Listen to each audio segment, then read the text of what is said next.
Depois de muito tempo sendo pedida por vocês aí nos comentários, finalmente trazemos a GTX 1050 Ti aqui para o Roda Liso, nos nossos reviews de placas de vídeo.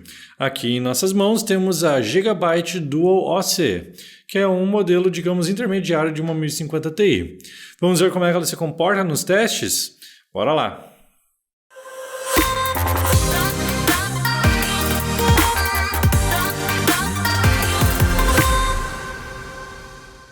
Então, para começar, a 1050 Ti foi lançada em 2016, para ser mais específico, no dia 25 de outubro. Então, ela é uma placa que vai fazer mês que vem 3 anos já. Ela sempre foi uma placa de entrada e, por muito tempo, foi considerada um excelente custo-benefício, até a chegada e diminuição de preço das RX 570 e 580. Mas será que a 1050 Ti consegue ter a mesma performance da 580? É isso que nós vamos ver. Vamos começar então falando das especificações da placa de vídeo. Ela conta com 4 GB GDDR5, 768 CUDA cores, 112 GB de largura de banda, 14 nanômetros de processo de fabricação, TDP de 125 watts, 2 fãs, ela não tem RGB. Então, ela é sim uma placa de entrada, tanto nas especificações quanto no preço. Ela foi, na verdade, somente recentemente substituída pela GTX 1650, que ainda não fizemos review aqui no Roda Liso.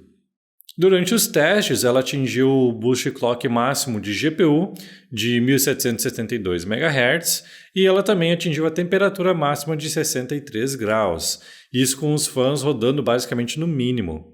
Infelizmente, eu não posso dizer com certeza o quanto ela consumiu. Afinal, o GPU-Z, que é a ferramenta que a gente usa para fazer essa medição, não nos mostrou nenhum uso em watts. Então, infelizmente, não temos este dado para vocês. Mas ela provavelmente consumiu cerca de 75 a 100 watts, que é dentro do seu padrão. Mas sem mais delongas, vamos então ver como a 1050 Ti se saiu nos jogos agora em 2019. Será que ela aguenta?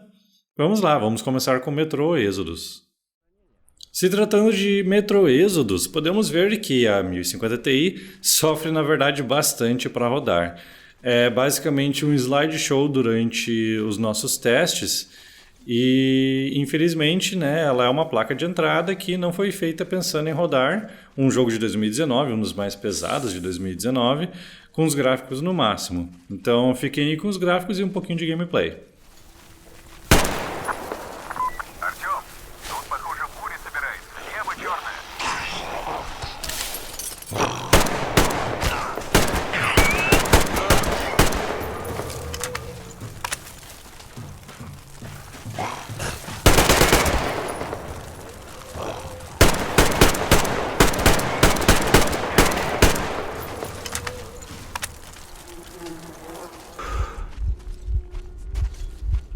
Já em CSGO é basicamente o contrário, totalmente o contrário.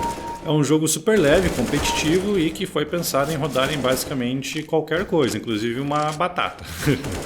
Então a 1050 Ti não tem problema nenhum em rodar CSGO e, como vocês podem ver, a experiência de jogo é muito boa. Vocês não terão nenhum problema com isso. Novamente, gráficos e gameplay na tela.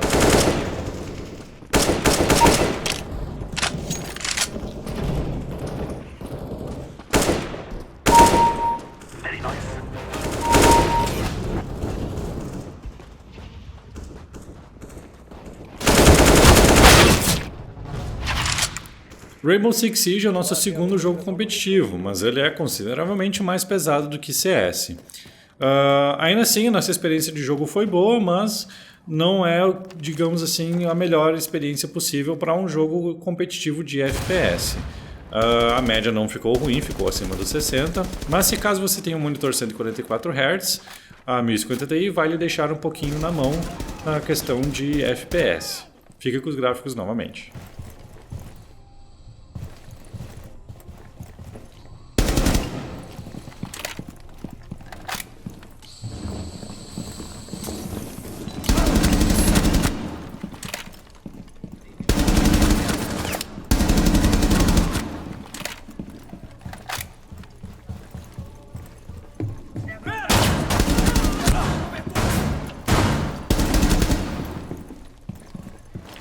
Far Cry New Dawn foi um jogo que ela teve até que bom desempenho, na verdade. Por ela ser uma placa um tanto quanto de entrada, o nosso processador, o Ryzen 7 2700X, não teve nenhum problema em acompanhá-la nesse jogo. Falo isso porque, como vocês já viram em outros testes, é um jogo que tem bastante dificuldade com otimização. Então, neste caso aqui, ela se saiu muito bem.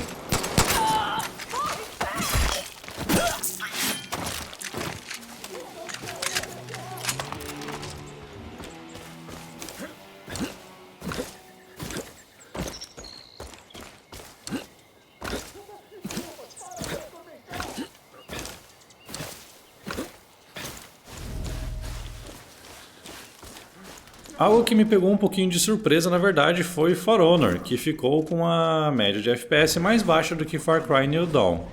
Normalmente a gente vê o For Honor saindo muito melhor, mas nesse caso aqui, esse foi o resultado. E como eu falei, ainda assim é um resultado decente para uma placa de 2016 de entrada.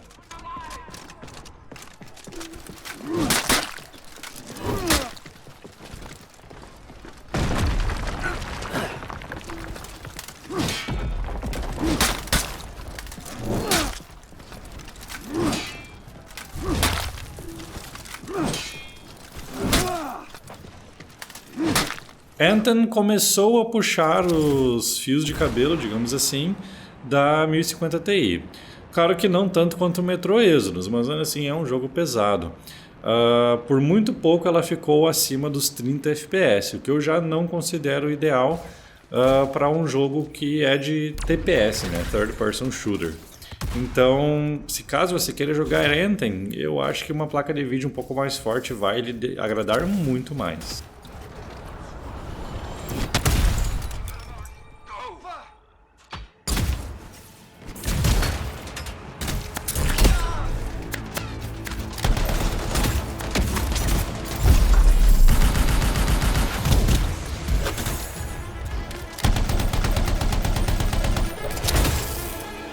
GTA V foi outro jogo que até que me surpreendeu novamente, com uma boa taxa de FPS para o que a gente normalmente está acostumado a ver.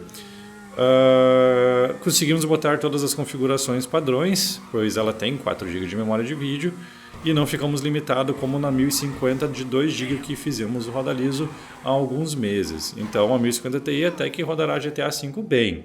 Mas novamente 40 FPS não é uma melhor taxa do mundo, e para um TPS recomendo baixar os gráficos um pouquinho para ter mais desempenho.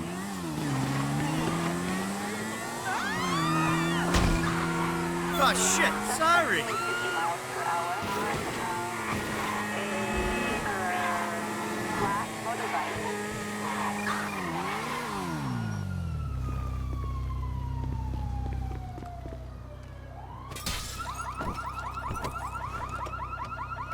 Battlefield 5 teve basicamente o mesmo desempenho de GTA V, ali na média dos 40 FPS.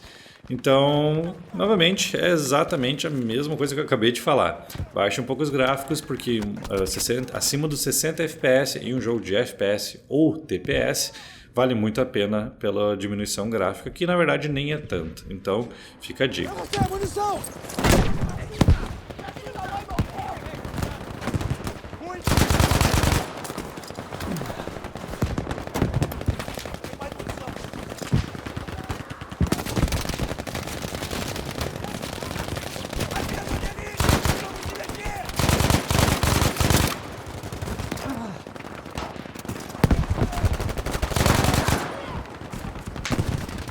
Forza Horizon 4 é um jogo que é um tanto quanto pesado, e a 1050 Ti só demonstrou isso também.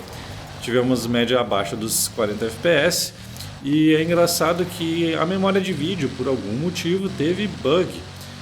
Eu não sei qual foi o uso exato de memória de vídeo, para ser honesto. Afinal, o Forza mostrava que ela usou 8 GB de 3.6 GB disponíveis. Então, não sei, pessoal, eu infelizmente vou ficar devendo essa informação dessa vez também. Mas a média de FPS está aí na tela.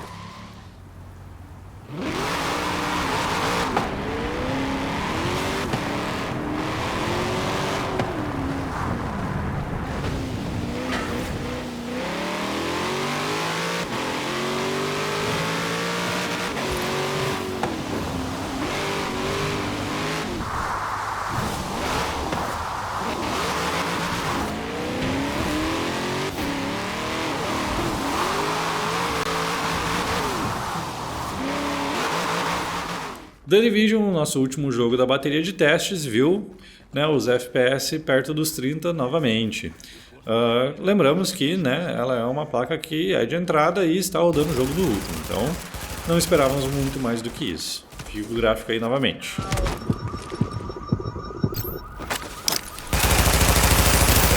Puta merda.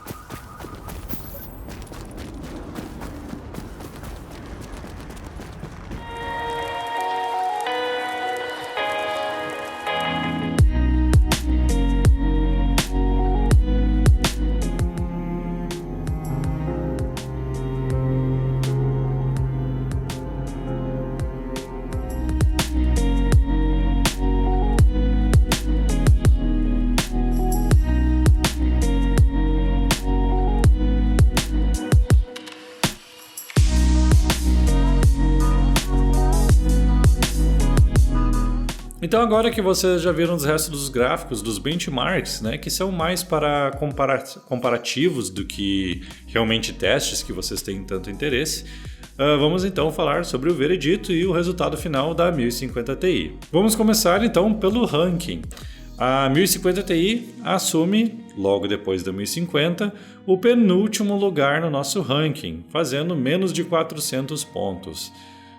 Na verdade, é uma pontuação até que não tão ruim, considerando o preço e data de lançamento da placa. Mas ainda assim não é um resultado bom de nenhuma maneira, e ela fica abaixo tanto da RX 570 quanto da RX 580, que ambas tiveram pontuações acima dos 400. Claro que, como vocês já viram aí nos gameplays e nos gráficos, ela teve, na verdade, somente um roda liso e um roda super liso no Rainbow Six Siege e no CSGO, respectivamente.